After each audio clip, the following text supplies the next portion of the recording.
Surprise, surprise, Manchester United have another young academy graduate on the way, potentially ready for some first team football. Who am I talking about? Maxi OYEDELE, the 19-year-old Polish under-21 international. The fact that he's already played for Poland under-21s points to a quality. But I think something else which points to a quality here is the fact that he is one of the few players that United have given senior minutes. You know, out on loan at different clubs, getting him used to senior football. For me, that points to his quality. So what is he as a player? He is a 6 or an 8 in midfield, but it's time to break down his profile a little bit further than that. So when we come towards the tactical board, we are quickly going to see some of OYEDELE's strengths, and to be honest, this is a player who I've watched quite a lot. He's really good.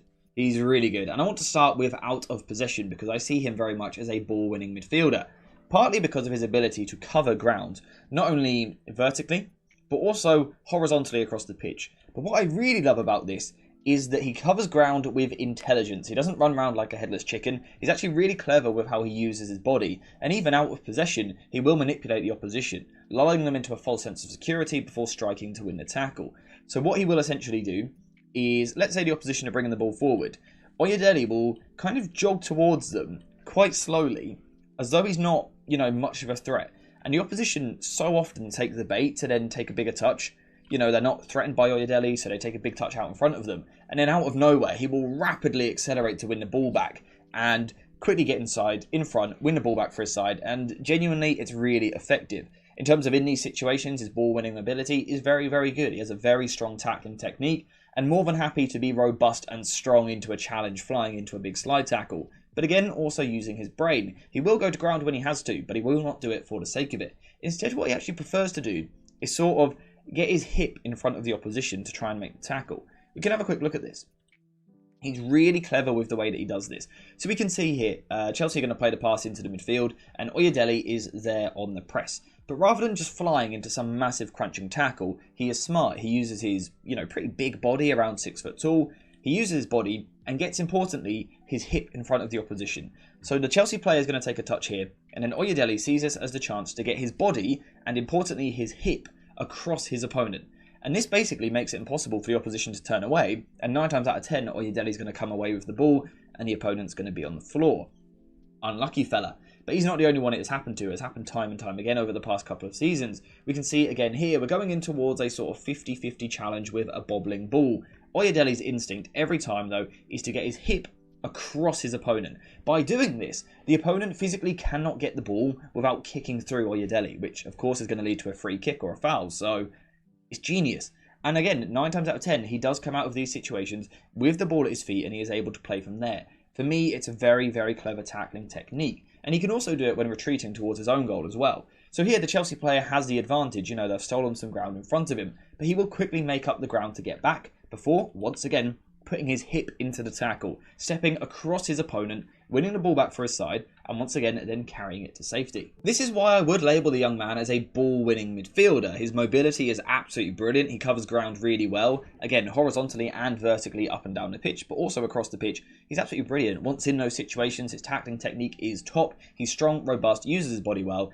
It's absolutely brilliant. However, I would still not call him a true 6. For me, he is more of an 8.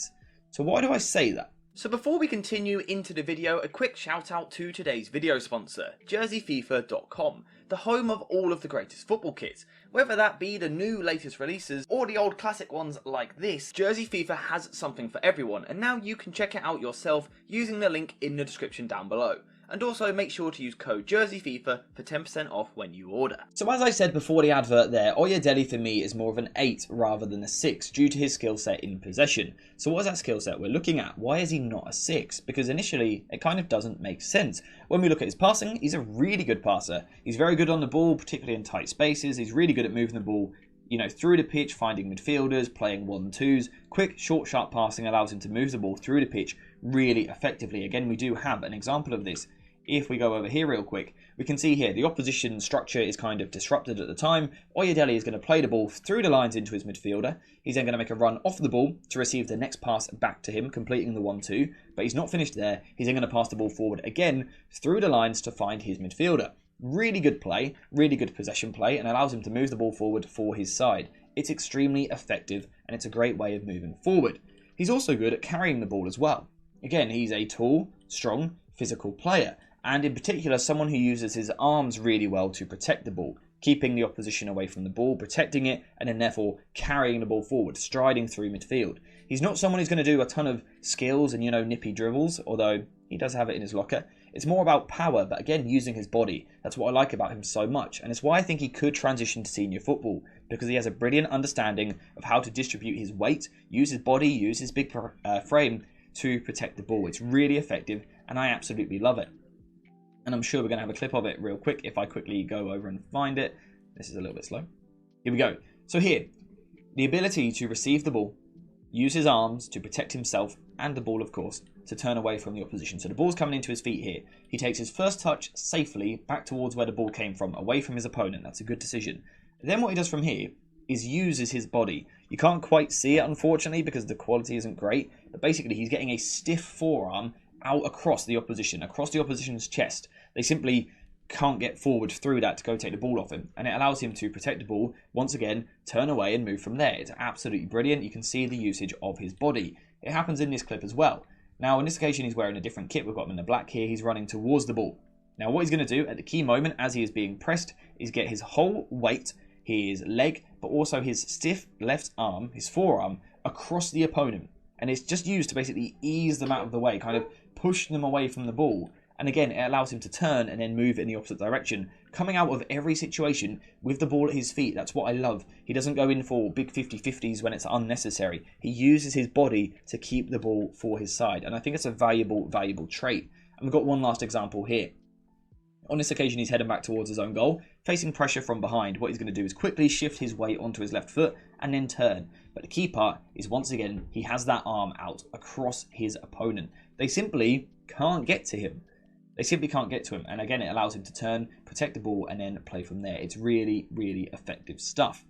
The positives don't stop there for me in possession. He's just absolute quality all round. He can carry the ball. His passing is really good. He's very effective in the final third, which I'll talk about shortly. But there is a negative, perhaps a couple. So what are they? Why is he not a 6? Well, one of the reasons he's not a 6, in my opinion, is because I don't think he possesses press resistance. Now, that might seem confusing because I've just spoke about his ability to protect the ball.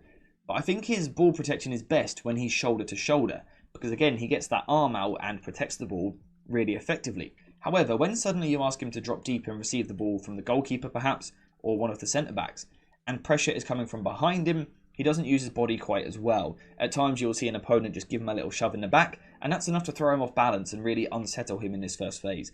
So this is definitely somewhere I would like to see him improve and develop moving forward. He needs some work. Another reason he perhaps isn't a 6 is because of his aerial ability. Now that might sound like a strange thing to say, but in modern day football we see a lot of big 6s to deal with the big strikers. Teams going long from goal kicks to get out of a press. You need that ability to win the ball in midfield. Oyedele doesn't really have that in the air. Now the important thing is he does compete, so perhaps he could grow in this area. He's not shy. He's not afraid of the header. He's just not particularly good at it. So perhaps, again, he could do with some development. But the real reason why I don't see him as a 6, certainly not the modern day, dictating 6, is because of his passing ability. Now, we have already covered it slightly, but we're talking in that situation about quick, short, sharp passing, quickly moving the ball forward. I don't know that all modern teams want that. Modern teams tend to prefer a 6 who slows it down a little bit more, plays with a little bit of pauser, dictates the play, and is the fulcrum in the middle of the team, receiving the ball from one side, playing out to the other, receiving again, playing to the other. When Oyedele is in a condensed situation with players around him, the opposition are trying to apply pressure, I think he's good with play in front of him. He's really good at passing through this. However, when the opposition sit really deep and give you a lot of time on the ball, is Oyedele the man to sit there, be that dominating number 6, spraying passes about the pitch? I don't think he is. But actually, perhaps that suits Ten Hag even more, because Ten Hag does like that quick vertical football. But again, it's probably a reason why I don't think he is quite a 6 in the long term. I think he's more suited to the 8 role. There is still one more reason, though, why I think he is more suited to this 8 position. And that is because of his threat in the final third of the pitch. Now, he's not a creator. He's not someone who's going to slip passes in behind a defence or whip a beautiful cross into the box. Not his game, but his ball striking ability, on my days, it is absolutely phenomenal. The technique is pretty much textbook. You couldn't ask for much better technique, particularly from a player who is, naturally a ball-winning midfielder. To then have the ability to pop up in the final third and produce goals, is absolutely brilliant, particularly against low blocks. The ability to shoot from range like this into the far corner is quality, particularly as the ball kind of rolls across his body and he's going to step onto it, either take a touch and hit it or perhaps hit it first time. The technique is so good. It is absolutely phenomenal, and it leaves the goalkeeper with absolutely no chance firing the ball into the back of the net. This is really good finishing. Really good. And this one as well. Again, the ball has come across him from the left-hand side. He opens his body up, gets it onto his right foot, and then puts it back where it came from, back towards the left. The keeper is shifting his weight so he can't quickly move. It's really good. It's very, very good shooting technique. And I do feel that if you played him at a 6 position, we almost lose some of that because he wouldn't have that ability to get into the final third. So I like Oyedele. I think he's a really good player. I think he's an 8. And I think he's someone who I would like to see more of. I would like to see him given more chances at senior level. Whether that be out on loan at perhaps a championship club next season, or could he be an understudy for our 6 next season? Should we sign one in the summer? Could he be a sort of third choice number 6? Or could he be an 8? Who knows? I like the 8 a bit more, personally. You know, a perhaps more defensively solid version of Kobbie Mainoo. Kobbie Mainoo you bring into the side when you want to dominate the ball, dictate, break a team down. Oyedele when you're looking for more of that box-to-box nature. It could work. But let me know what you guys think in the comments down below. What do you like about him? What do you dislike about him? And actually, have you ever seen him before? If you haven't, what have you learned today? And if you have seen him before, what did I miss out? All of that, let me know in the comments down below. But apart from that, we are finished. So thank you guys for watching. I hope you have enjoyed it. And as always, I'll see you in the next one.